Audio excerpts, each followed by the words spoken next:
시작하겠습니다. 오늘은요, 저희가 이제 지난 시간에 했던 것 이제 개념이었잖아요. 근데 이제 개념에서 이제 조금 방향을 바꿔가지고 성경 전체에서 예수님의 십자가가 어떻게 그려졌는지를 보려고 해요. 일단은 잠깐 복습을 하면 우리가 어저께 배웠던 게 뭐냐면 증명하는 게 아니라 증언하는 것이 핵심입니다. 우리는 이미 죄인이라는 게 증명이 됐어요. 이거는 사실이에요. 그냥 이거는.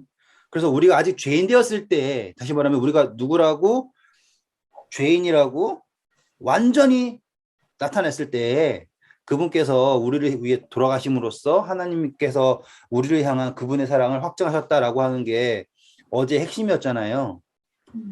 따라서 우리의 구원 역시 우리가 의인이라는 것이 증명되어서 구원한 것이 아니라 증언을 통해서 되는 거예요. 그렇기에 하나님께서 의롭다 하신 사람을 그 누가 의롭지 않다고 말할 수 없는 것이고, 우리가 그분을 선택했을 때 우리의 선택이, 우리의 증언이 틀리다라고 할 수 있는 사람도 없는 거예요. 그래서 그 누구도 하나님의 사랑에서부터 우리를 끊을 수 없는 것처럼, 그리스도 예수 사랑에서 우리를 끊을 수 없는 것처럼, 우리가 그분을 증언을 하면 그 누구도 우리가 그분을 사랑한다라는 것을 끊을 수 없다 이 말이에요. 그래서 하나님도 우리를 증언하시고 우리도 그분을 증언하고 하는 그것이 심판의 핵심이에요. 그래서 예수님께서 재림을 하실 때 그냥 혼자 오셔가지고 막 능력이랑 재앙이랑 막 이런 거 하잖아요. 그러면 그분이 이걸 하시는 이유가 뭐예요? 내가 하나님의 아들이었다라는 걸 뭐 하려고 하시는 거예요? 증명하려고 하는 노력이죠. 네. 근데 예수님께서 공생애 중에도 이 증명하려고 하지 않으셨단 말이에요. 근데 왜 굳이 재림 때 와가지고는 막 재앙 일으키고 능력 보여셔가지고 그분을 증명하려고 하시겠냐고요. 그럴 이유가 전혀 없어요. 근데 그분이 재림하실 때 모든 죽은 자들이 다 일어나죠. 네. 선택된 누군가만 일어나는 게 아니에요. 예수님을 십자가에 달리게 한 몇몇, 네? 그 사람 찌른 사람, 뭐 대제사장들, 그런 사람들이 특별하게 부활해가지고 한번 예수님 재림하는 걸 보고서는 다시 죽었다가 마지막에 예수님이 삼림하실 때 모든 악인들이 부활해가지고 죽는다라고. 근데 이런 이유가 없어요. 그럴 이유 자체가 없는 거예요. 왜? 예수님은 자신을 증명하기 위해 오신 게 아니에요. 그리고 우리는 이미 다 심판을 받은 상태잖아요. 네. 그렇죠? 그래서 요한복음 3장에 뭐라고 기록해요? 예수님께서 인자가 온 것은, 그렇죠? 심판하러 오신 게 아니에요. 왜? 구원하러 오신 거고요. 18절 뭐라 그래? 3장 18절에 뭐라 그래요? 읽어볼까요? 요한복음 3장 17절, 18절 읽을까요? 하나님이 그 아들을 세상에 보내신 것은 세상을 심판하려 하심이 아니요 그로 말미암아 세상이 구원을 받게 하려 하심이라. 그를 믿는 자는 심판을 받지 아니하는 것이요 믿지 아니하는 자는 하나님의 독생자의 이름을 믿지 아니하므로 벌써 심판을 받은 것입니다. 네, 이제 이거는 더 이상 우리가 언급을 할 이유가 없어요. 그런데 여전히 사람들이 빠져 있는 게 뭐예요? 예수님이 우리를 뭐하러 오신다? 심판하러 오신다고 빠져 있단 말이에요. 그분은 정말로 절대로 까먹지 마세요. 절대로 우리를 심판하러 오실 분이 아니에요. 그쵸? 그분은 심판주가 정리 잘 해드릴게요.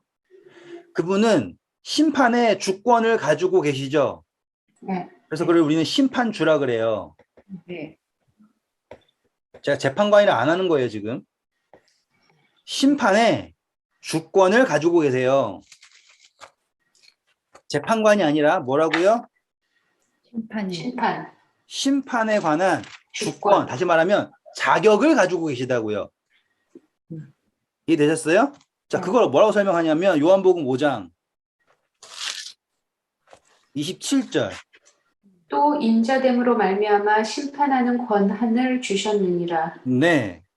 이게 바로 어떤 거냐면 우리가 전에 공부했던 거예요. 그분이 누가 되셨어요?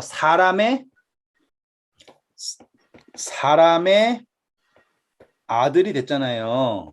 네. 음, 그거를 줄여가지고 말하는 게 뭐예요? 인자예요. 인자. 네. 그분이 사람의 아들이 되심으로써 어떠한 심판에 관하여서 권한을 갖게 되신 거예요. 맞죠? 네. 그런데 이 심판에 대한 권한을 가졌다라는 것이 아니 예수님은 하나님이신데 이런 권한도 없어요? 이런 개념이 아니에요.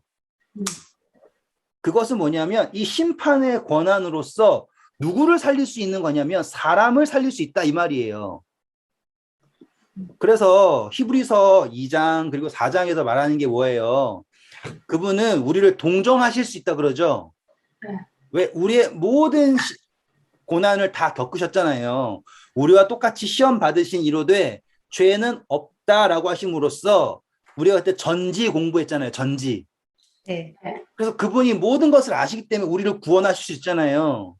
그 모든 것의 포미가 뭐냐면 사람의 아들이 되셨기 때문에 그분에게 뭐가 있다? 권한이 있고 그분께서는 심판주로서 계시는 거예요. 주권을 가지고 계시고 그런데 이거랑 상충되는 논리가 뭐예요? 예수님은 심판을 하지 않으신대잖아요. 네. 그러면 그분은 심판을 하지 않으시는데 무엇은 가지고 계시는 거예요, 지금? 권한. 예, 주권은 가지고 계시는데 그러면 이 주권을 어떻게 행사하실 거예요? 그랬을 때 제가 가르쳐 드렸던 게 뭐예요? 그게 바로 그거를 우리에게 주시는 거예요. 우리 판단을 누구에게 하게 하신다고요? 사람인 우리. 이해되셨죠? 그래서 예수님의 재림 때 소가 심판받는 게 아니죠. 네. 강아지가 심판받는 것도 아니고요. 네. 분명히 창조된 모든 피조물들이 있는데 누구만 사람만 어디에 초청이 되는 거냐면 이 심판이라는 데 초청이 돼요. 그런데 예수님이 사람을 심판하는 게 아니라 여기서 어떤 심판이라고요? 반대라고요. 그래서 우리가 예수님을 죄 있다 말한다 아니라 그게 아니라 음, 어떤 심판이라는 거예요? 이제 증언이라고 하는 심판이라고요. 이해되시겠죠? 음, 그래서 우리가 예수님의 재림 때 하는 것은 뭐냐면 내가 그분을 알아보는가, 그분의 나의 주인가. 그래서 내가 너를 알지 못한다. 아시겠죠? 내가 너를 안다. 내가 너를 알지 못한다가 심판의 핵심인 거예요. 음, 그러면은 문제가 간명하지 않습니까? 음, 내가 너를 안다. 내가 너를 알지 못한다. 그것이 심판의 핵심이고 음, 공부했던 대로 분명히 양이든 염소든 지혜로운 처녀든 어리석은 처녀든 다 안다라고 얘기하잖아요. 주여 주여라고 얘기하지만 실질적으로 모른다라는 게 드러났었죠. 우리 다 공부했잖아요. 네. 심판은 어디에 있는 거다? 증언에 있는 겁니다. 음. 그렇죠? 그리고 그 증언은 그냥 말로만이 아니었다는 것도 아시죠, 이제? 순종이라는 것도 아시죠? 이게 다 연결되잖아요. 네. 그렇기에 예수님의 재림 때는 모든 심판의 범위는 여기서 사람이었죠. 인자됨으로 말미암아. 그래서 모든 사람들, 그러니까 전 인류가 동시에 부활하는 거예요. 그래서 계시록 1장에 뭐라 그래요? 예수님 오실 때 저를 찌른 자들도 본다라고 하잖아요. 네. 제가 이거를 왜 이렇게 열정적으로 하냐면 이거를 누군가는 특별하게 부활했다가 누군가는 나중에 부활했다 이런 개념이 아니라 예수님의 재림은 모든 민족이 모든 눈이 동시에 보는 거예요. 보세요. 열처녀의 비유에서도 지혜롭던 어리석던 다 보죠. 그렇죠? 달란트의 비유에서도 착한 종이든 나쁜 종이든 다 보죠. 양과 염소의 비유에서도 전부 다 봐요. 맞죠? 그리고 초청도 다 갔어요. 그런데 누구는 참석 안 하고 싶은 거죠. 혼인잔치의 비유에서도요.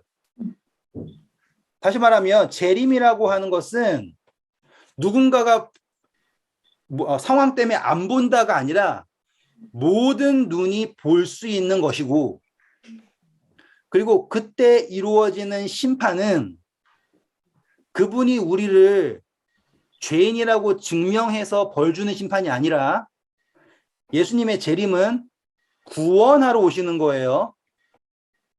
맞죠? 네. 예수님의 재림은 심판하러 오시는 것이 아니라 구원하러 오신 거예요. 또 설명해 드릴 거예요. 심판의 때가 가까웠다는 말 표현 다 나오니까 다 설명해 드릴 거예요. 일단은 우리는 뭘 봐야 되는 거예요? 그분이 나를 구원하러 오시는 것이고, 그때 이루어지는 심판, 다시 말하면 판단은 모든 인류가 이제 아담 먼저 태어났고 나중 태어났고 상관 전혀 없어요. 모든 인류가 각 사람이 객관적으로 주관적으로 증언하는 거예요. 당신은 나의 하나님, 예수 그리스도. 그래서 누구든지 저를 믿는 자마다라고 하는 거예요. 그러면은 이 예수님의 재림에 나타나는 심판이 구원자로서의 심판이라는 게 설명이 되죠, 이제. 그렇죠. 네. 멀쩡하게 벌써 이미 죽은 사람을 굳이 살려가지고, 봐라, 내가 하나님의 아들이었다. 너 나 무시했었지. 그런 다음에 다시 죽인 다음에 좀 이따가 또 살려가지고 진짜. 이제는 완전하게 죽어라 하고서 죽인다라는 그런 거는 심판의 논리에 맞지가 않아요. 제가 말씀드렸잖아요. 심판이라는 것은, 법을 적용한다라는 것은 무엇이 있어야 되는데, 책임 능력이 있어야 되는데, 책임 능력이 없는 존재에게, 그리고 그 책임 능력 범위에서 가장 큰 게 뭐였어요? 우리는 사형이잖아요. 생명을 대가하는 거잖아요. 등가도 되지 않지만. 근데 이미 몇천 년 전에 죽은 사람을 다시 세워서 살려가지고 굳이 책임을 물어서 다시 또 죽인다. 이번에는 그때는 영원한 죽음이 아니었지만 이제는 세 번째는 영원한 죽음으로 널 죽여주마. 이게 아니라고요. 거기에는 정의도 없고 사랑도 없고 정말 안타깝게도 의미도 없어요. 이거는 누구 입장에서는 설득력이 있냐면 바리새인 같은 사람들한테 설득력이 있어요. 왜? 꼬치꼬치 따져야 되잖아요. 만약에 심판이라는 것이 이런 식이다. 그러면 그 마음 속에는 뭐가 있냐면 바리새인의 마음이 있는 거예요. 이해되시겠죠? 제가 지금 딴소리를 하는 게 아니에요. 이게 왜 그렇게 중요한가? 잘 보세요. 예수님의 초림과 재림은 완벽하게 일치해요. 정말로 완벽하게 일치할 거예요. 왜 그러냐면 예수님께 초림하셨을 때 그분이 예언되어 있는 징조들이 다 성취될 때 오셨죠. 네. 재림 역시 똑같을 거예요. 맞죠? 그리고 예수님이 뭐 하셨어요? 이적, 다시 말하면 여기다가 뭘 적을 거냐면 표적이라 적을 거예요. 예수님께서 다시 행하신 것이 단순히 이적이 아니었어요. 그분이 행하신 것은 다 뭐예요? 표적. 표적과 이적의 차이는, 이적은 그냥 신기한 거예요. 표적은 목적이 있는 이적을 말하는 거예요. 그래서 오병이어를 가지고 5천 명을 넘는 사람을 먹였다라고 하는 게 뭐 달라이 라마가 아니고 사떼 사이바바라고 하는 인도의 신이 있는데 그 사람도 하나님인데 인간이 된 거예요. 그래가지고 그 사람이 밥솥 하나로 몇만 명을 먹였나 뭐 그런 이야기가 있어요. 그런 정도의 이야기가 아니에요. 거기엔 뭐가 있어요? 의미가 있잖아요. 목적이 있고 상징이 있잖아요. 그거를 우리는 표적이라 그래요. 왜? 그것을 통해 예수님이 누구인지 하나님의 아들인 것을 나타내는 거잖아요. 그래서 사람들이 표적을 보여라 라고 하는 게 바로 그거잖아요. 예수님은 한 번도 이적을 하신 게 아니라 뭘 하신 거다? 표적을 보이신 거예요. 그쵸? 재림 때도 똑같아요. 지금 수많은 일들이 일어나고 있고 일어날 거잖아요. 그거를 우리는 또 표적이라고 하는 거예요. 뭘 나타내는 거예요? 기록된 사건들이 일어나고 기록된 일들이 그렇죠? 성취가 되는 거잖아요. 그렇죠? 그래서 예수님이 항상 말씀하시는 게 뭐예요? 사복음 핵심이 뭐냐면 이렇게 하시면 선지자 이사야가 기록한 바를 이루려 함이라. 자, 재림의 때도요. 이렇게 일어난 일은 거는 왜요? 예수님께서 재림 전에 이러한 일이 있을 거다라고 말씀하셨죠. 네. 자, 여기선 선지자들 통해 말씀하셨어요. 여기는 예수님이 직접 말씀하셨어요. 그리고 제자들을 통해서 기록이 되었죠. 그러니까 같은 거예요. 여기서 하나님이 말씀하셔가지고 선지자가 기록한 거랑 예수님이 말씀하셔가지고 제자들이 기록한 거랑 같은 거예요. 그러면 초림이랑 재림이랑 똑같죠. 그럼 보세요. 예수님이 재림을 하시면 사람들 생각할 땐 야, 하늘에서 말도 안 되는 일이 일어나고 예수님이 이제는 천사와 그리고 그룹 천사와 이런 엄청난 소리들과 함께 나팔 소리와 함께 재림하시면 누가 여기에 있는 인간들이 나 예수님 믿겠어요? 안 하겠냐고 생각하잖아요. 근데 그게 아닌 거예요. 예수님의 초림 때 사람들이 그러잖아요. 하나님의 아들이 메시아가 온다고 한들 이 사람보다 많은 이적을 행할 수 있겠느냐라고 하잖아요. 그런데도 안 믿죠. 재림 때 의인들만 부활하고 악인들은 부활 안 하고 있다가 의인들만 하늘로 데려갑니다라고 하는 논리가 의미가 없는 게 제가 말씀드렸죠. 양과 염소는 스스로 분리되는 거예요. 이해되셨죠? 재림 때 어떠한 특별한 반전이 있을 거다. 그런 개념이 아니에요. 초림 때 악인들이 자신들이 스스로 악인인 것을 증명을 하고 뭘 했어요? 예수님 십자가에 못 박았죠? 네. 재림 때 역시도 모든 인류가 공통으로 예수님의 재림을 바라볼지라도 계시록에 기록된 건 뭐예요? 자, 산들아 바위들아 날 덮어라. 저 예수님의 재림을 진노의 날을 보지 않게 해라. 그렇게 하고 끝난단 말이에요. 자, 그러면 이제 예수님의 재림이 완전히 심판이라는 것도 이해가 되셨죠? 이 개념이 우리에게 주는 게 뭐냐면 이 심판 자체가 사랑이라는 거를 우리가 느낄 수 있다는 거예요. 네. 자기 사람들을 사랑하시되 끝까지 사랑하신다라는 거, 계속 죽었던 악인들을 부활시키는 이유가 무엇인가? 그것이 무슨 목적이냐? 다시 죽이기 위해 부활시키는 거냐? 아니면 마지막에 일말의 희망이라도 있으면 그들이 선택만 할 수 있다면 하게 하기 위하여서 부활시키는 거냐라고 하면 이야기가 다르잖아요. 근데 뭐지? 일단은 만일에 제가 오늘 죽잖아요. 네. 그러면은 예수님이 재림 때 그 찰나에 그러면은 기회가 있다는 말이잖아요. 자, 우리가 또 공부해야 될 게 있어요. 오늘 해야 될 거 이거 아니에요. 저 이거 넘어가야 돼요. 자, 이 기회가 있다 없다를 정하는 거예요. 있다 없다. 자, 기회가 있을까요 없을까요 질문하지 않을게요. 네. 기회를 왜 주셨어요 생각하는 거예요. 살리려고. 네, 그러면 기회가 사라져야 될 이유가 있어요? 아니 없어요. 근데 저는 그 죽을 때까지로 여태까지 알고 있어가지고. 네. 네. 자, 기회가 있다 없다가 중요한 게 아니라 기회를 준 사람의 목적이 중요한 거예요. 그렇죠. 만약에 기회가 없죠? 음. 그러면 다시 살리는 이유는 있어요, 없어요?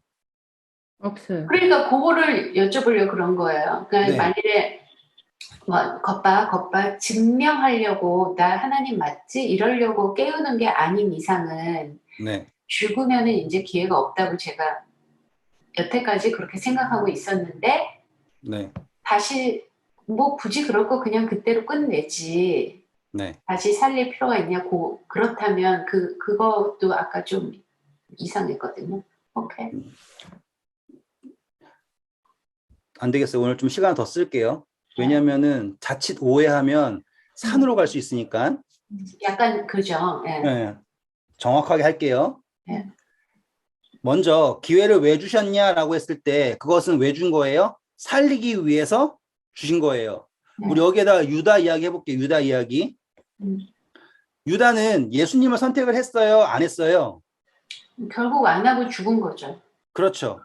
지금 여기에서 나타나는 건 뭐냐면 예수님을 선택하고자 하느냐 하고자 하지 않느냐예요. 음. 여기까지 이해되셨죠? 네. 자, 우리 이제 요한계시록 가셔서요. 후반부 22장이에요. 11절 보면 무엇이 나오는지 보세요. 불의를 행하는 자는 그대로 불의를 행하고 더러운 자는 그대로 더럽고 의로운 자는 그대로 의를 행하고 거룩한 자는 그대로 거룩하게 하라. 네, 감사합니다. 이게 마지막 화면 봐주세요. 이 기회라는 것과 네 선택을 색깔 다른 거 이거는 선택을 한다, 선택을 하지 않는다라는 것은 다른 관계가 없는 거라는 거예요. 그러니까 기회를 선택을 하고자 하는데 기회를 닫아버리면 아시겠죠? 기회를 닫아버리면 문제가 있잖아요. 그렇죠? 잘 보세요. 이제 우리 열처녀의 비유예요. 네. 미련한 처녀들이 혼인잔치에는 들어가려고 선택했죠. 네. 근데 그때 선택하지 않은 건 뭐예요? 순종하는 거 선택하지 않았죠. 네. 그렇다라는 건 지금 그들이 무엇을 선택하고자 사려고 하는가라는 것이 나타나는 거잖아요. 근데 미련한 처녀들은 뭐만 바라본 거예요? 혼인잔치에 들어가는 것만 바라본 거지. 신랑과의 관계, 다시 말해 예수 그리스도와의 관계, 그리고 그분의 뜻을 이루는 것, 그거는 선택하지 않은 거죠. 네. 이거는 기회를 줬느냐 안 줬느냐가 아니라 그 문을 누가 닫은 거예요. 사실상 신랑이 닫았다 표현이 나오지만 실질적으로는 그 미련한 처자들이 스스로 닫은 거예요. 뭐와 똑같냐면 예수님의 구원은 모두에게 주어졌지만 스스로 거절한 것과 똑같아요. 다시 이제 집사님 질문 돌아와서 죽으면은 기회가 있나요 없나요 라고 하는 질문은 너무 표면적인 거예요. 그렇죠. 네. 그분은 우리에게 기회를 주시는 거예요. 맞죠? 그런데 요한계시록 22장에 봤듯이 그분의 개입이 끝나게 되었을 때 어떤 일이 일어나는 거예요? 고착되는 거, 고착. 그래서 악인들은 악인인 그대로 있게 되는 거예요. 기회가 없어졌다가 아니라 우리가 이렇게 설명할게요. 우리가 양심이라는 게 있죠. 근데 양심이라는 것이 우리로 하여금 계속 나쁜 짓을 하도록 하는 게 아니라 우리를 돌이키게 하잖아요. 그런데 계속 그 양심을 무시하면 어떤 마음이 생긴다 그래요? 굳은 마음이 생긴다 그러죠. 네. 예. 지금 그 굳은 마음이 되었을 때 고착이 되는 거예요. 네. 근데 성경에서는 하나님이 우리를 회개시키시는 거예요? 아니면 마음을 새롭게 하시는 거예요? 라고 했을 때 시편 기자가 그러잖아요. 50편에. 그렇죠? 나에게 정한 마음을 창조해 달라고 하잖아요. 그게 바로 뭐예요?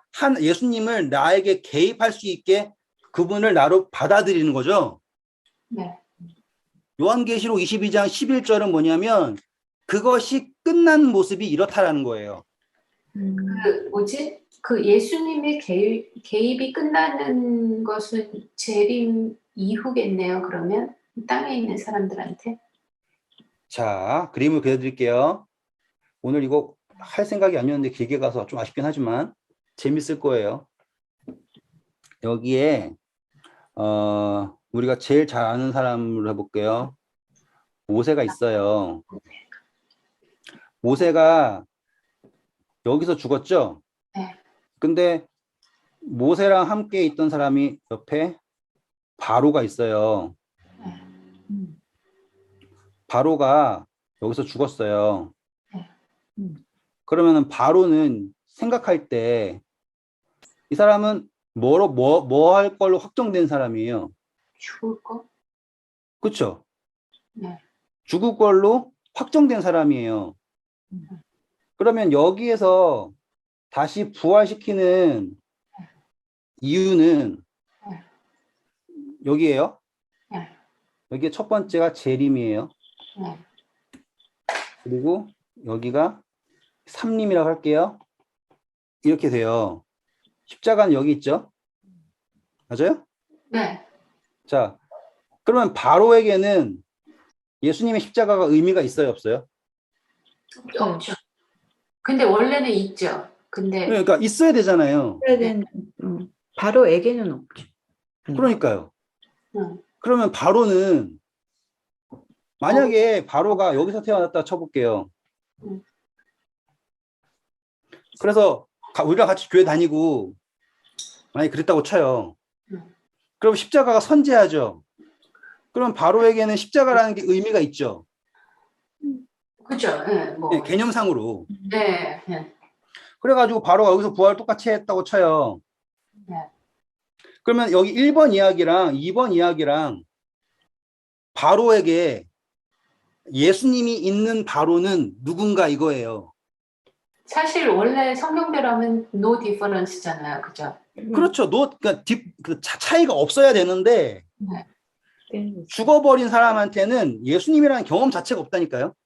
그러니까 그것도 이제 원래 그때 또 그렇게 예수님이 알아서 하신다 그랬잖아요. 보세요. 그러니까 이 재림 때에 바로는 예수님이라는 존재를 처음 인지하는 거예요. 그렇죠. 예. 예. 예를 들어서 이게 바로는 너무 거창하니까 여기에 누굴 넣을까요? 뭐 어떤 우리 홍길동을 넣어볼까요? 홍길동. 예. 그렇다고 하면 홍길동이라는 존재는 한 번도 예수님이라는 존재를 들어본 적도 없고 경험한 적도 없고 아무것도 없어요. 근데 예수님의 재림 때 뭐 하지 않았다는 이유만으로, 예수님 십자가 전에 태어났다는 이유 하나만으로. 그리고 잘 안 믿었다는 이유 하나만으로 뭘 받아야 되는 거예요? 심판을 받아야 된단 말이에요. 근데 잘 보세요. 우리가 공부했듯이 예수님은 모르는 홍길동이 있다고 쳐요. 근데 우리가 로마서에 뭘 공부했어요? 양심이라는 거 공부했고, 그가 하나님을 찾고자 한다라고 하는 거가 있으면 하나님께서 구원하신다 했잖아요. 네. 그러면 선택도 누구에게 있어야 되는 거예요, 여전히. 홍길동한테. 그렇죠. 예전에 십자가 전에는 죽었던 홍길동한테도 뭐가 남아 있어야지 의미가 있다라는 거예요. 기회. 선택이라는 기회가 남아 있어야지 이 재림이 의미가 있다라는 거예요. 그러니까 죽으면 끝나는 거예요. 죽기 전에 하세요. 이런 개념을 넘어서는 거예요, 이제. 예수님은 앞에이든 여기이든 아마존 밀림에 살아가지고 예수님을 한 번도 말도 할 줄 모르는 사람일지라도 언제 십자가의 한편 강도가, 그쵸? 당신의 나라에 임하실 때 나를 기억하세요라고 하는 그 한마디에 구원하시는 분 예수님이라고요. 생각해 보세요. 우리도 믿음 좋을 때 있죠. 언제 좋아요? 갑자기 아프거나 그럴 때 갑자기 믿음 확 좋아지잖아요. 솔직히 그 강도도 어떤 믿음이에요? 죽기 직전에 갖는 믿음 나도 할 수 있어요. 그건.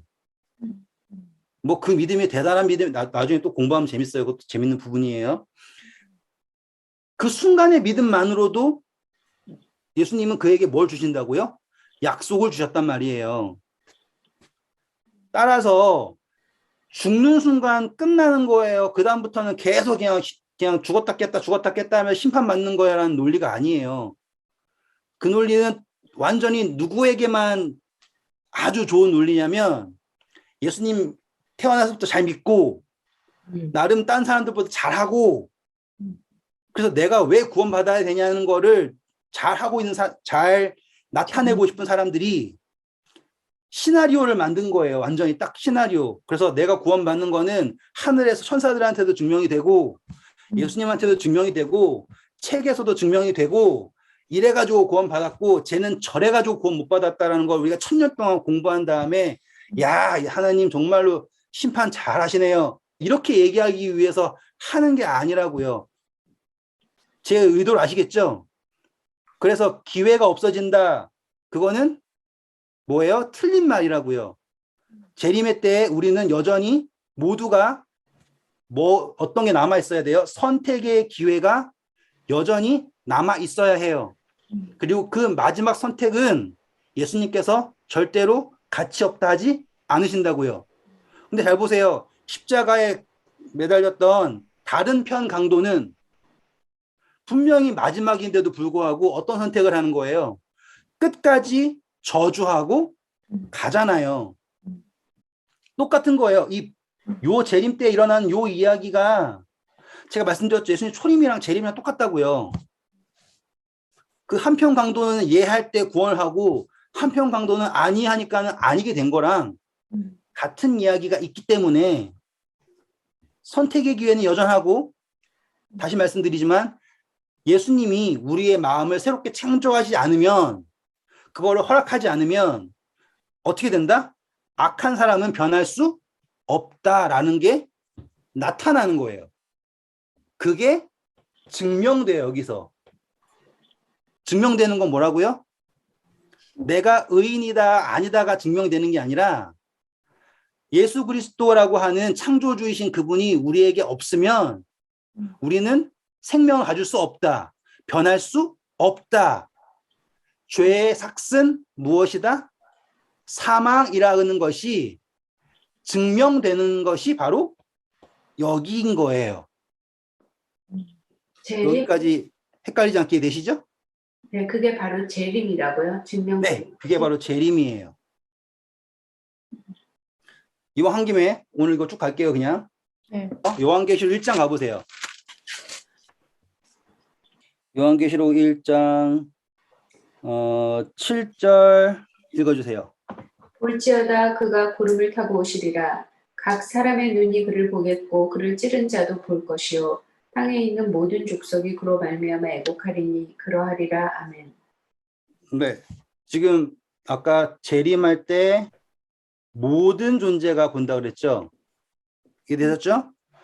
그리고 그 모든 존재의 범위를 어디까지 준 거냐면 찌른 자라고 하는 범위까지예요. 네.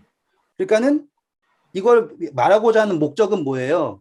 내가 만약 예수님이라면 최소한 나 마지막에 죽었는데 또 굳이 또 찌른 너는 내가 진짜 안 살린다 이런 개념이 아니라 그러한 존재조차도 누굴 볼 수 있다라는 거예요? 예수님의 재림을 볼 수 있게 하신다라는 거예요. 우리 공부한 건 똑같죠, 여기랑? 네. 그렇죠? 근데 이 찌른 자라고 하는 표현이 뭐 제가 지금 시간이 없어서 스가랴서 가고 막 그러지 않을 거예요. 핵심이 뭐냐면 자, 예수님을 못 박은 존재는 누구예요? 실질적으로. 로마 군인인가? 으로 유대인. 근데 상징적으로는 우리. 그렇죠. 어. 자, 예수님의 재림을 본다라고 한다라는 게 찌른 자가 본다라고 하는 게 너가 잘못한 사람들 책임을 묻기 위해서 본다라는 거를 이제는 넘어설 수 있어야 돼요. 재림하신 예수님은 제가 가시면류관을 씌우고 제가 면류관 손에 못 박고 십자가에 단 그분인 거예요. 상징적으로요. 그래서 그분이 나에게 오신다라는 것은 단순히 큰일 났다. 예수님 오는데 내가 잘못했다는데 이제 혼나겠냐고서는 이제 애곡하는 이 개념이 아니에요. 이 애곡은 좀 더 복합적인 거예요. 그 감사와 통회와 그냥 이렇게 생각해 보시면 돼요. 원희 집사님이 내일 한 2시쯤에 예수님 오세요. 그러면 어떤 느낌일 거냐면 우와도 있지만 그분이 나를 위해 다했던 그 모든 것이 함께 느껴질 때 느끼는 제가 말로 설명할 수 없는 내가 그 찌른 자라고 하는 통회라는 거 그게 바로 여기서 기록된 이 애곡한다라고 하는 표현이 더 가깝다 이 말이에요. 이해되셨죠? 네. 자, 이제 그 다음이에요. 주 하나님이 이르시되 나는 알파와 오메가라 이제도 있었고 전에도 있었고 장차 올 자여 전능한 자라 하시더라. 감사합니다. 하나님이 예수님이요. 예수님께서 오신대요. 오시는데 그분이 선포하시는 게 뭘 선포하셨어요? 알파와 오메가. 알파와 오메가라 이제 전에도 이 개념이 왜 중요하냐면요. 이때 오시는 요 시점에서 있다가 아니라 그분은 어떻게 있는 거예요? 이렇게. 네. 전부로 존재하시는 거예요. 맞죠? 그런데 우리 재림이라고 하는 걸 뭘로 인식하게 되는 거예요? 우리가 그분에게 가는 걸로 인식하게 되면 요한복음 14장에 뭐라 그래요? 너희는 마음에 근심하지 말라. 하나님을 믿으니 또 나를 믿으라. 내 아버지 거기까지 많도다. 그래야 너희에게 이뤘으리라. 내가 너희를 위해 처소를 예비하거니 내가 너희를 처소를 예비하면 내가 다시 와서 너희를 나 있는 곳에 영접하리라. 이거예요. 재림은 무엇으로 간다예요? 영접하러 오신다로 가는 거죠. 영접하기 위해서 일어나게 된 사건이 뭐냐면 자 우리 고린도 15장을 다 읽을 수는 없는데 일단 15장 가셔서요. 12절 그리고 13절만 먼저 읽어주세요. 그리스도께서 죽은 자 가운데서 다시 살아나셨다 전파되었거늘 너희 중에서 어떤 사람들은 어찌하여 죽은 자 가운데서 부활이 없다 하느냐 만일 죽은 자의 부활이 없으면 그리스도도 다시 살아나시 못하셨으리라. 네. 뭘 얘기하고 있어요? 영접하시는데 누구까지도 죽은 자들도 부활을 해서 영접하신대요. 두 번째 이제 베드로 전서 1장 3절 우리 주 예수 그리스도의 아버지 하나님을 찬송하리로다. 그의 많으신 긍휼대로 예수 그리스도를 죽은 자 가운데서 부활하게 하심으로 말미암아 우리를 거듭나게 하사 산 소망이 있게 하시며. 자, 이것을 뭘로 했다고요? 소망. 중요합니다. 뭐에 소망이 있다고요? 부활이라고 하는 거에 소망이 있대요. 집사님, 뭐에 소망이 있다고요? 부활. 네. 자, 부활이라고 하는 게 왜 소망이 있는가는 아까 우리 공부할 때 여기 이거예요. 그대로. 자, 그거를 어떻게 설명하냐면 이제 계시록 올 거예요. 계시록 20장. 오셨습니까? 네. 자, 이 계시록 20장에 보시면 5절이 있어요. 6절도 5절, 6절. 그 나머지 죽은 자들은 그 천년이 차기까지 살지 못하더라. 이는 첫째 부활이라. 이 첫째 부활에 참여하는 자들은 복이 있고 거룩하도다. 둘째 사망이 그들을 다스리는 권세가 없고 도리어 그들이 하나님과 그리스도의 제사장이 되어 천년 동안 그리스도와 더불어 왕노릇하리라. 요거 때문에 첫째 부활은 다 의인들이 못 부활한다고 하는 거 아니에요? 지금 그래가지고 첫째 부활 때문에 첫째 부활에 이 사람들이 없으니까 이 사람들을 특별 부활로 만든 거 아니에요 지금. 전 그거는 몰랐고 요 첫째 부활에 참여하는 자들은 복이 있고 요래가지고 찌른 자들도 뭐 나중에 회개했나 뭐 그렇게 생각할 수 있으니까 뭐 그래도 그래서요, 이 특별 부활이라는 거 그냥 예외가 생긴 거라고요. 어떠한 특정 그룹만 살아난다라고 하는 예외가 생겼다고요. 근데 그게 아니라 우리가 지금 제가 계속 말씀드리는 게 뭐냐면 첫째 부활에 뭐 한 사람이래요? 참여. 참여. 아, 첫째 부활에 살아난 사람 말고 참여하는 사람. 네. 오케이. 혼인 잔치도 참여. 초청이 다 왔죠. 그러니까 성경에 나와 있는 모든 비유는 안 껴주는 게 아니에요. 모두에게 초청이 다 가고요. 그것에 참여한 사람이 있고요. 참여하고자 하지 않은 사람이 있다고요. 아, 속 시원하다. 부활은요, 모든 존재에게 소망이에요. 왜 우리가 부활의 소망을 가지게 되었느냐? 예수 그리스도께서 죽음에서 부활하셨기 때문에 우리가 모든 존재들이 죽은 자들의 부활이라고 하는 소망을 갖게 되었어요. 악인들은 예를 들어서 우리가 악인들이 하나님의 말씀 안 듣고 하나님을 안 믿는 존재가 악인이라고 한다면 예수님 초림 전에 태어난 모든 사람들은 아브라함이라고 하는 지구 역사가 6,000년이잖아요. 다시 할게요. 지구 역사가 6,000년이잖아요. 여기 6,000년이 끝나고 나는 7,000년째에 예수님이 오신다 가정을 해요. 그래서 7,000년 시작하고 여기가 다른 1,000년기라고 치고요. 예수님은 여기 4,000년 때 오셨어요. 그렇죠? 그리고 1,000년쯤에 1,600 얼마에 홍수가 1,056년에 홍수가 일어났어요. 아담으로부터. 그리고 나서는 거의 2,000년 가돼서 1999인가 94인가 라고 하는 거의 2,000년 다 돼가지고 아브라함이 태어나요. 족보를 계산 다 해보면. 그러고 나면 믿음이라고 하는 것이 진짜로 몇 명밖에 알지 못하는 거예요. 아브라함 때로부터 아주 조그만 사람들이 겨우겨우 알고 있는 믿음이라고요.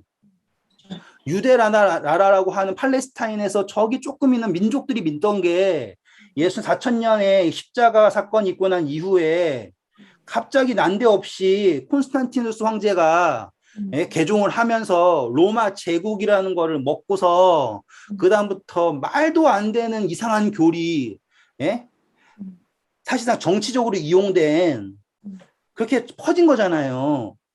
그리고서는 뭐 무슬림이랑 피 터지게 싸우고 나서 결국에 한 건 뭐예요? 면죄부 팔고 이상한 짓만 했잖아요. 자기가 하나님인 양.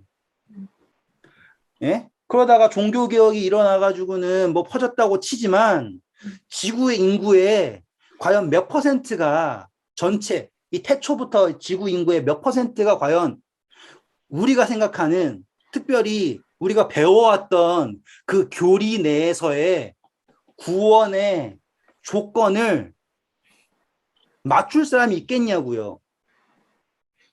당장 저도 3대째 신앙인이고 평생을 교회 다녔지만 잠깐만 눈 돌리면 내가 구원 받을 수 있을까 걱정하는데 그렇잖아요. 그 재림 때도 그 전에 사람들은 좀 황당하긴 하겠네. 저 사람이 누구지? 그러면 어떻게 해요? 네, 맞아요. 그것을 다 하는 것이 재림이에요. 그래서 재림의 때에 예수님이 자신이 어떤 분인지를 완전하게 드러내시는 때잖아요. 이해되셨죠? 그랬을 때 그 예수님을 바라보면서 선택을 할 수 있는 것, 우리 공부했잖아요. 우리의 마음속에 하나님의 말씀을 듣고자 하는 방향성이 우리에게 구원의 척도가 된다라고 공부했었잖아요. 그게 바로 지금 이 재림의 때에 나타나는 구원의 핵심이에요. 그분은 하나님께서는 데살로니가 전서 갈게요. 그럼 재림의 때라는 것이 어느 정도 아직도 하나님의 개입이 끝나지는 않은 거네요. 언제 끝난 거예요, 그러면? 네, 그것도 해드릴게요. 잠시만요. 네.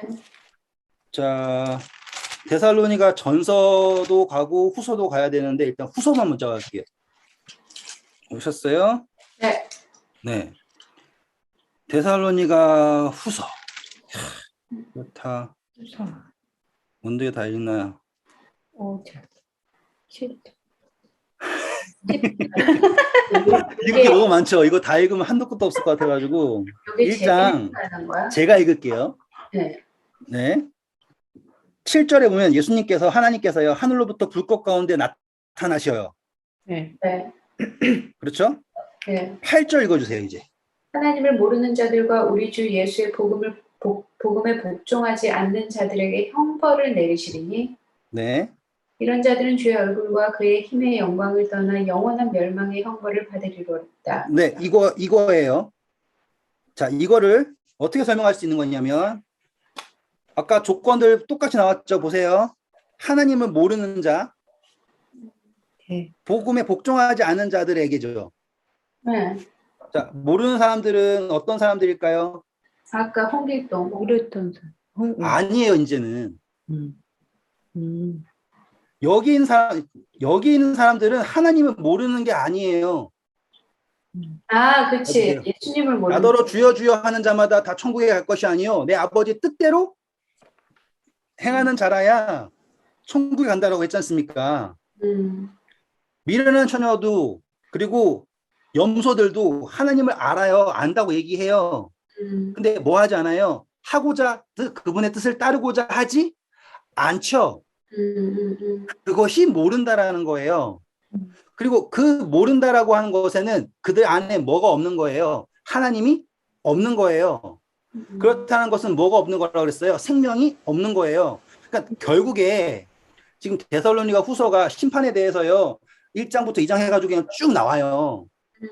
근데 거기에 나와 있는 핵심적 요소들은 정말로 예수님이라는 단어조차 들어보지 못하는 사람들은 기회조차 없이 그저 그냥 죽는 예? 저쪽에 있는 무슨 쇳덩구리처럼 하나님 알지도 못하고 죽어버리는 건가? 그게 아니라고요. 여기까지 이해되셨죠? 네. 이제 마지막으로 정리할게요. 그림만 봐주세요. 네. 우리가 심판이라고 했을 때 그 심판이 부활이 없으면 뭐도 없는 거랑 똑같은 거예요, 지금 이제. 심판이라는 게 없다라는 거랑 똑같았잖아요, 지금. 네. 심판은 언제 하는 거예요? 부활과 함께 이루어지는 거잖아요, 여기에서. 네. 그쵸? 네. 자, 부활했어요. 부활을 왜 했을까요? 부활을 누가 시켜줬을까요? 하나님이. 예수님이죠. 네. 무슨. 그쵸? 자, 누군가가 죽었어요. 죽었는데 어떠한 죽음을 맞았냐면 이러한 삶을 살던 경험을 가지고 죽었죠. 네. 그러면 이 삶을 살면서 항상 뭘 인식하고 있었어요? 히브리서 공부했잖아요. 죽기 싫어가지고 한평생 죄의 종로는 된 우리를 놓아주셨다라고 했잖아요. 죽음을. 분명히 나는 여기에서 경험을 가졌어요. 그쵸. 잘 살았든지 못 살았든지. 그런데 죽었는데 뭐 했어요? 부활했죠. 네. 부활 누가 시켜줬어요? 내가 예수님. 했나요? 예수님. 그렇죠. 자, 이 부활, 자, 여기도 다시 적을게요. 재창조라고. 여기서부터 재창조. 자, 그러면 딱 재창조 받는 순간 재창조하신 분이 누구예요? 예수님이죠. 혼자 말하고 있지 않아요. 모든 존재가 다 일어났어요. 누가 창조하셨음을 말하는 거예요? 예수님. 예수님이죠. 예수님이 누구라는 게 증명이 되는 거예요. 하나님의 아들. 창조주. 여기까지 되셨어요? 네. 예수님이 재림의 때에 모든 존재를 부활시키시는 이유는 너 몰랐으니까 내가 깨워가지고 다시 벌 줄게가 아니라 그분이 누구이신 것을 나타내기 위해서 부활을 함께 하시는 거냐? 재창조주이시라는 것을 누구에게? 죽음을 경험한 우리에게 보여주시는 거예요. 그러면 이제 우리는 예수님을 알고 살았던, 모르고 살았던 어떠한 진실을 마주하게 되는 거죠. 네. 진실은 뭐예요? 나는 어떤 존재? 죽을 존재. 죽은 존재. 나는 내 스스로 살 수 없고, 나는 어떤 존재든지, 죽을 수밖에 없던 존재든지, 진실을 마주한 거예요, 이제. 좀 약간 그 재림이라고 하는 게 좀 풍성해지는 느낌이 안 드세요? 들어요.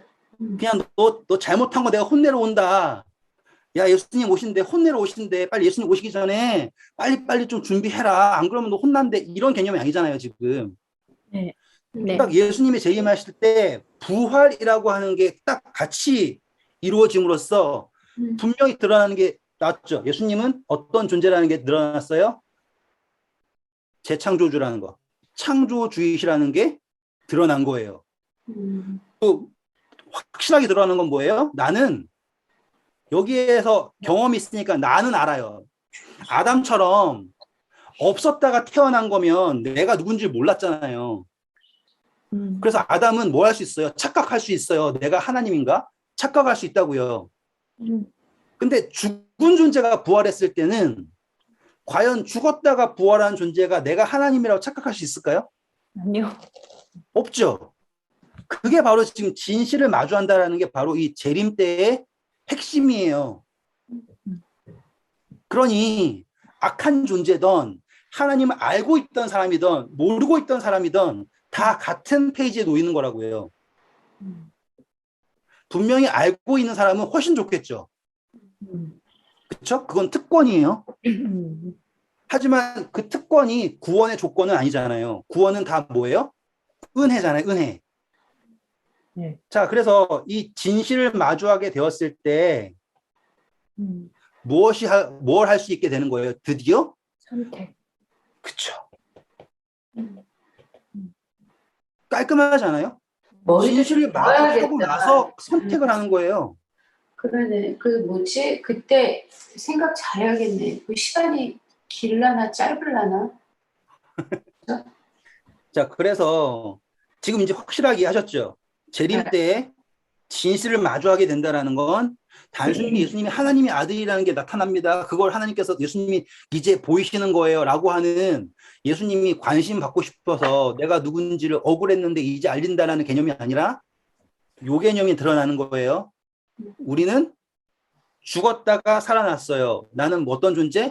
죽었던 존재 혹은 죽을 수밖에 없는 존재. 나에게는 생명이 없다라는 게 드러났어요. 누가 없으면 예수 그리스도가 없으면. 근데 예수 그리스도가 있으면 티끌에서조차라도 사람들에게 짓밟혀가지고 뭐 차 사고를 듣든 폭탄 터져서 듣든 뭐가 됐든 간에 어떠한 상황에서라도 내가 예수 그리스도만 선택하면 그는 나의 생명. 그게 재림. 그리고 거기에 뭐 하고자 하는 사람은 참여하고자 하는 사람은 누구든지 저를 믿는 자마다 멸망치 않고 영생을 얻는다라고 하는 장면이 재림. 엄청나게 감사한 장면이죠. 오늘은 진짜 큰 거다 이거. 엄청나게 구원의 장면이잖아요. 이거는 정말로 만약에 하늘에 있는 존재가 본다고 해도 영적 존재가 본다고 해도 이 구원이야말로 은혜의 구원이 맞죠. 잘 믿은 사람 구원한다가 아니라 은혜의 구원이잖아요, 지금. 그래서 그 믿는다는 건 뭘 믿는 거예요? 은혜를 믿는 거잖아요. 그러니까 내가 사는 게 아니라 그리스도가 내 안에 사는데 살아야지 내가 산다라는 거를 마주하는 게 여기잖아요. 맞죠? 그런데 거기에서 뭘 하지 않는다? 참여하지 않는다. 예수님이 부활 안 시켰다가 아니라 부활시켰음에도 불구하고 그분을 선택하지 않는다라고 하는 게 문제잖아요. 맞죠? 자, 이게 바로 첫 번째 부활이에요. 아, 선택하지 않으면 다시 또 죽나 보지? 예수님이 없잖아요, 지금. 그렇지. 이제 그걸 설명해 드릴 거예요. 자, 이 첫째 부활이라고 하는 거를 이해하셨죠, 이제? 네. 첫째 부활이 정말로 아름답다라는 것도 이해하셨고요. 네. 그쵸? 네. 자, 데살로니 후서 2장 오세요. 오셨어요? 네. 7절 보세요, 7절. 불법의 비밀이 이미 활동하였으나 지금은 그것을 막는 자가 있어 그 중에서 옮겨질 때까지 하리라. 네, 보시면 불법이라는 게 나와요. 불법의 비밀이라고 나와요. 이거를 몰라요. 나 오늘 하고서 그냥 잘래. 네, 뭐 있는데 그냥 없다고 잘게요, 그냥. 자, 에베소서 3장 4절 봐보세요. 3장 4절 그것을 읽으면 내가 그리스도의 비밀을 깨달은 것을 너희가 알 수 있으리라. 네. 빠밤 이거예요. 네, 경. 자, 비밀이 두 개가 있는 거예요. 그리스도의 비밀이 있고요. 불법의 비밀이 있어요. 이해되셨죠? 자, 그리스도의 비밀은 우리에게 생명을 주고자 하는 그 모든 비밀이에요. 그래서 예수 그리스도의 에베소 1장 뭐예요? 태초부터 창세 전에 그분 안에 주셨던 그리스도 안에 주셨던 그 뜻이 나타나는 거가 바로 이 성경에서 일어나는 역사이고 그분의 그리스도의 비밀이 성취되는 게 바로 여기에요. 우리가 지금까지 공부한 여기. 그쵸? 네. 자, 이제 남은 건 뭐냐면 불법의 비밀의 결국이에요. 뭐의 결국이라고요? 불법의 비밀. 불법의 비밀의 결국이에요. 자, 예수님이 이제 재림을 하셨죠. 그리고서는 하늘로 올라가시죠. 네? 네. 자, 생각하실 때 하나님이 사람 다 살려놓고서 올라가면서 싹 죽여버릴까요? 아니면 그냥 두실까요? 그냥 두시죠? 네, 개입이 없는 거예요, 개입. 네. 아, 그때. 자, 여기서 그러면 어떻게 될까요? 난리가 그래서 났죠. 치고받고 난리 나요. 의미가 없어지는 거죠. 그냥 없어지는 거예요. 그러니까 그분의 개입이 없는 공허, 음. 땅이 혼돈하고 공허, 야, 나와라. 딱 이게 나타나는 거예요. 땅이 혼돈하고 공허하고 흑암 중에 있다. 이게 요한계시록 방금 읽었던 1000년 동안 아무도 살아날 수 없다라고 한 이야기가 바로 여기에 있는 거예요. 아, 그러면은 예수님이 올라가실 때 그 뭐지? 그 살아남은 사람들을 데리고 올라가세요? 부활해가지고 그분을 선택한 사람들은 다 하늘로 가죠. 그래서 읽었잖아요. 읽을게요. 요한계시록 20장. 네. 네. 4절 보시면 후반부에 그리스도와 더불어 1000년 동안 왕노릇하리니 하고서 나오죠. 네. 네. 그래서 하늘로 올라가는 거예요. 그런데 보시면 그 나머지 죽은 자들이라고 나오죠. 네. 그 사람들은 어떻게 있는 거예요? 여기에 공부한 혼돈, 공허, 흑암이라고 하는 이 상태 속에 남아 있는 거예요. 다시 말하면 죽었죠. 그냥 어쩔 수 없이 존재가 있을 수가 없잖아요. 여기까지 되셨어요? 네. 네, 근데 근데 뭐 1000년까지 가요? 그 예수님이 올라가시면 고난로다가 딱 죽는 거지. 뭘 1000년을 살아요? 아우 저도 그거는 궁금해요. 이거를 저도 성경을 다 알면 얼마나 좋겠어요. 근데 이 1000년이라는 거를 상징으로 풀지 아니면은 뭐 하루를 1년 해가지고 1000년 하면은 뭐 어마어마한 시간이고요. 근데 영원 속이라고 하면 영원이라고 하면 1000년도 의미 없는 거 아시죠? 그렇죠. 예. 그렇다라는 거는 이 1000년을 상징적으로밖에 해석할 수가 없게 돼요. 그렇게 따지면. 근데 저는 지금 제가 가장 피하고 싶은 게 뭐냐면 제가 알지 못하는 걸 아는 척하는 걸 저 피하고 싶어요. 그래서 천년기가 정말로 천년인지 아니면 상징인지 정확하게 잘 몰라요. 하지만 여기서 나온 거는 어떠한 기간이래요. 어떠한 기간이냐면 개입이 없는 기간이에요. 그분의 개입이. 여기까지 이해되셨죠? 네. 그러면 상태가 어떤 상태랑 똑같아지냐면 창세기 1장 2절의 상태와 똑같은 상태라는 것도 이해되셨죠? 네. 네. 그런데 거기에 누구만 남아 있는 거예요? 사람들, 예수님 없는 사람들, 실제 사단만 남아 있는 거예요. 사단하고 사람들, 그죠? 아니요, 사람들은 이미 다 죽었죠. 아, 단박에. 그러니까 단박에 죽던 나중에 죽던 상관이 없어요. 네.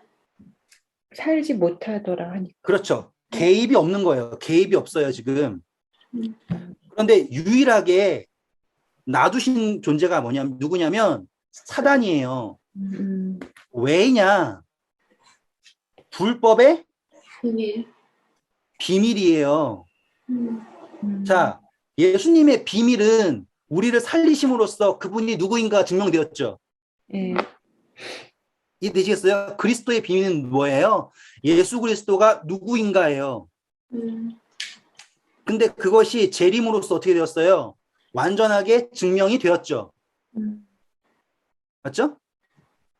그런데 여전히 사단은 누구인가라고 하는 거가 예수님은 아세요. 그렇죠? 하지만 누가 사단 스스로가 자신이 누구인지를 전 계속 헷갈리지 마세요. 우리가 증언은 구원의 개념이었고요. 증명은 지금 다른 개념으로 사는 거예요. 지금 나타난.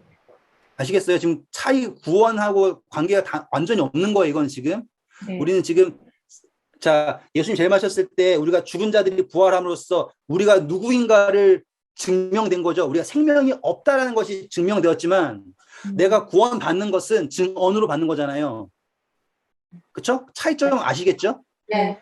여기서 똑같아요. 지금 불법의 비밀이라고 하는 사단은 누구인가, 그에게는 무엇이 있는가라는 것이 나타나야 되잖아요.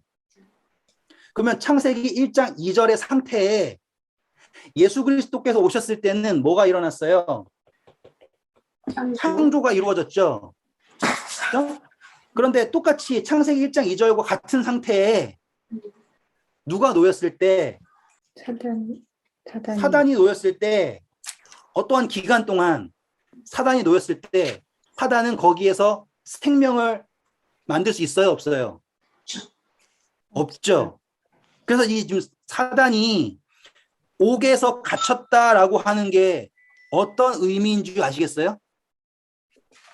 사단이 여기에서 자신이 누구인 것을 아무런 존재가 아니라는 것을 스스로 증명하는 장면이 여기에 있는 거예요. 맞죠? 네. 자, 7절 읽어주세요. 한년이 참에 사단이 그 옥에서 놓여 나와서 땅의 사방 백성 곧 곡과 마곡을 미혹하고 모아 싸움을 붙이리니 그 수가 바다의 모래 같으리라. 9절.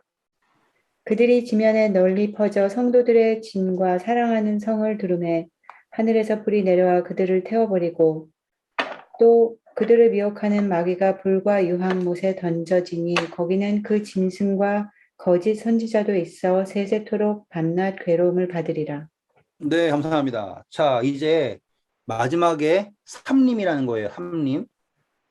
이 삼림이라는 것은 뭐냐면 하늘에 올라갔던 우리가 다시 내려오는 거거든요. 더 자세하게 나중에 할 거예요. 여기에서 이제 사단이 뭘 하냐면요. 자, 오셨을 때 다른 이제 하나님 안 믿는 존재들이 부활하는 거예요. 여기에는 새 예루살렘. 아까 그 1000년을 못 견디고 죽었던 사람들이 또 다시 살아난다고요? 설명해 드릴게요. 여기에서 우리가 어떻게 이거를 이해하느냐에 따라서 이야기가 완전히 달라져요. 저는 여기를 뭘로 할 거냐면 재창조로 할 거거든요. 봐주세요. 이제 지금 21장 1절 봐주실래요?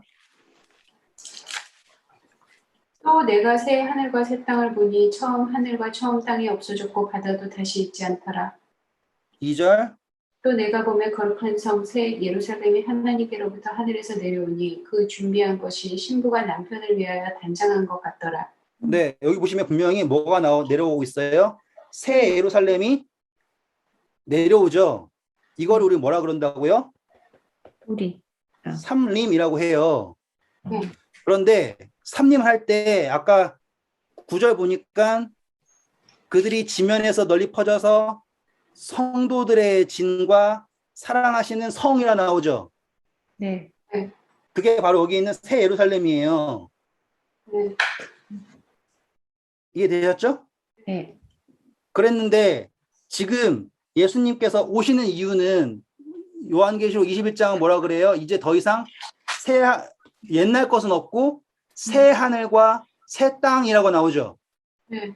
네. 보세요. 여기에 천년기에 여기에서는 아무런 일도 없었죠. 네. 그런데 누가 오시니까 예수님이 오시니까 어떤 일이 일어나요? 재창조가 다시 일어나죠. 새 하늘과 새 땅이 일어나요. 아까 재림 때도 똑같죠. 네. 예수님이 오시니까 재창조. 재창조하시니까 죽은 자들이 부활하잖아요. 네. 그러니까 그분이 오셨을 때 나타나는 결과는 무엇이냐면 생명이 나타나는 거예요. 자, 예수님께서 삼림을 하세요. 네. 그렇죠? 그때 재림하셨을 때와 같은 사건이 이제 일어나야 되는데 이번 사건은 어떤 사건이냐면 새 하늘과 새 땅을 만드시는 거예요. 네. 다른 이제 개념 자체가 재림 때는 죽은 사람들을 부활해가지고 데리고 가셔서 하늘에 있다가 온다라고 하는 그런 개념이었는데 삼림 때는 이 천지가 개벽한다라는 표현이 있죠. 그런 것처럼 이제 새 하늘과 새 땅이라고 하는 개념인데 어떤 개념이냐면 새 하늘, 예루살렘은 원래 지금 영적 세계라고 하는 하늘에 속해 있죠. 네. 근데 보니까 이게 땅으로 내려오죠. 네. 그런다는 건 뭐냐면 영적 세계라고 하는 개념 하늘과 땅이라고 하는 개념이 원래는 구분지었었는데 어떻게 되는 거예요? 이제 하나가 되는 거예요. 더 이상 땅과 하늘이라고 하는 개념을 구분해서 하실 이유가 없는 거죠. 왜? 그리스도의 비밀이 밝혀졌으니까. 그러니까 이해하셨죠? 그래서 그걸 재창조를 하시기 위해서 새 예루살렘과 함께 삼림을 하시는 거예요. 그때 마지막으로 사단과 다른 존재들에게 무엇의 초청인 거예요? 자, 우리 요한계시록 19장 11절부터 한번 읽어보실까요? 또 내가 하늘이 열린 것을 보니 보라 백마와 그것을 탄 자가 있으니 그 이름은 충신과 진실이라. 그가 공의로 심판하며 싸우더라. 그 눈은 불꽃 같고 그 머리는 많은 관들이 있고 또 이름 쓴 것 하나가 있으니 자기밖에 아는 자가 없고 또 그가 피 뿌린 옷을 입었는데 그 이름은 하나님의 말씀이라 칭하더라. 하늘에 있는 군대들이 희고 깨끗한 세마포 옷을 입고 백마를 타고 그를 따르더라. 감사합니다. 자, 예수님 여기 새 예루살렘 있죠? 근데 예수님이 계시는데 따르는 존재는 누구예요? 네. 그렇죠. 우리들이에요. 우리들. 네. 근데 보시면 이제 아까 사단이 사람들 군대를 모았죠. 그랬더니만 그 사람들 그들이 어떻게 나옵니까? 8절. 싸우려고. 바다의 모래처럼 쫙 모여가지고 누구랑 싸우려고 모이는 거예요? 새 예루살렘. 그렇죠. 여기랑 대응하겠다고 모이는 거예요. 여기까지 오셨죠? 네. 그럼으로써 뭐가 마지막으로 마주하게 되는 거예요? 불법의 비밀이 결국에 마주하는 것은 뭐냐면 생명은 창조는 다 누구에게 속해 있는데 예수님께 속해. 예수님에게 속해 있는데 예수님이 사단과 그를 따르는 모든 추종자라 할게요. 그냥 존재들에게 아무리 뭘 줘도요. 생명과 기회를 주어도 음. 그들은 모든 게 다 증명이 되어도 그들은 뭘 할 것이다? 싸움. 대적할 거다. 대적한다. 악한 사람은 악하고 라고 하는 그래서 예수님이 없으면 회개도 변화도 생명도 있을 수 없다라는 거가 불법의 비밀이 끝나는 거예요. 그래서 맨 마지막에 멸망당하는 것은 뭐라 그래요? 사망이다라고 하죠. 그래요? 안 그래요? 그래요. 맞아요. 그래서 요한계시록 20장 14절 보세요. 사망과 음부도 불못에 던져지니 이것은 둘째 사망 곧 불못이라. 네, 둘째 아까 우리 첫째 부활에 참여한 자들은 둘째 사망의 권세가 어떻게 나왔어요? 다시 읽어볼까요? 6절, 20장 6절. 첫째 부활에 참여하는 자들은 복이 있고 거룩하도다. 뭐가 없다고요? 둘째 사망이 그들을 다스리는 권세가 없고 라고 나오죠. 둘째 사망은 두 번째 죽인다 이 개념이 아니에요. 둘째 사망은 아까 요한계시록 20장 14절 뭐라 그래요? 사망이 없어지는 거예요. 사망이. 이해되시겠어요, 이제? 네. 그래서 지금 마지막 삼림이라고 하는 하늘이라고 하는 개념과 땅이라고 하는 개념이 이제 더 이상 구분되어질 이유가 없이 그리스도 예수 안에서 하나가 되어서 예수 그리스도의 비밀이 드러나고 그리고 불법의 비밀, 다시 말하면 사망이라고 하는 그 문제가 마지막 둘째 사망이라고 하는 것으로 다시 말하면 사망과 죽음의 권세라고 하는 음부라고 하는 것이 없애지는 것으로 모든 것이 성취되는 거예요. 라고 하는 게 성경에서 말하는 심판의 끝이에요.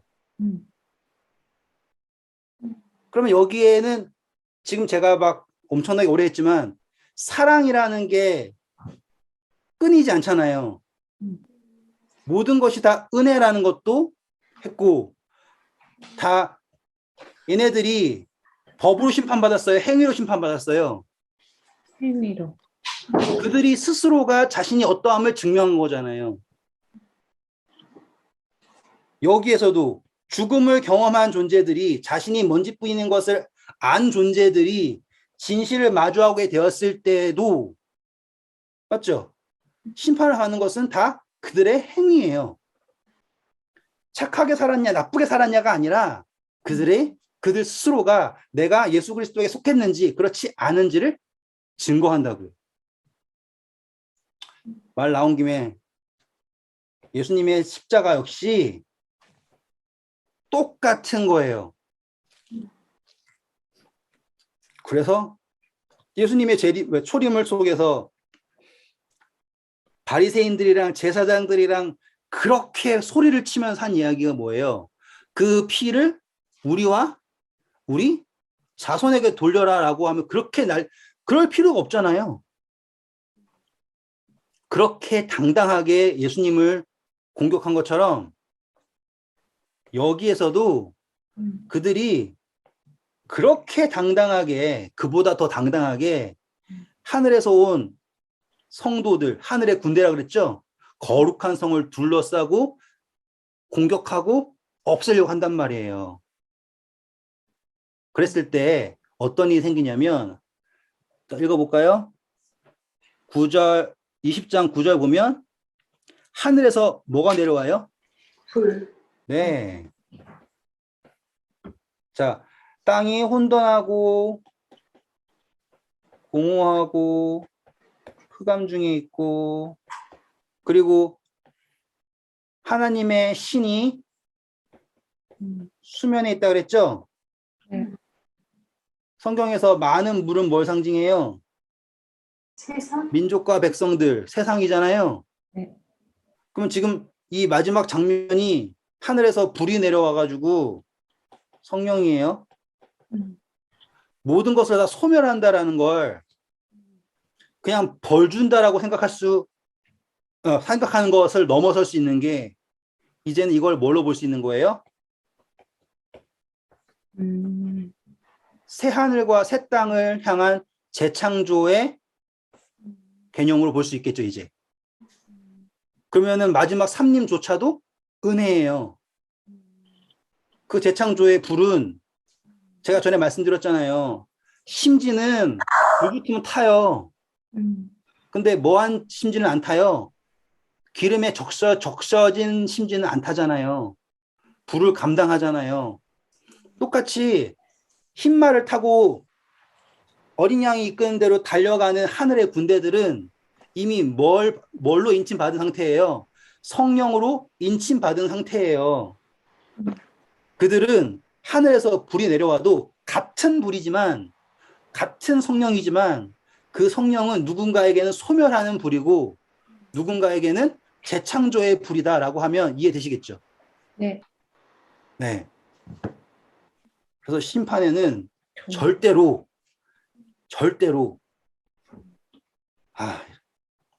할 말이 너무 많아요. 이렇게 할 말이 너 나중에 아마 나이 들면은 어디 저기 시골에 혼자 살아야 돼요.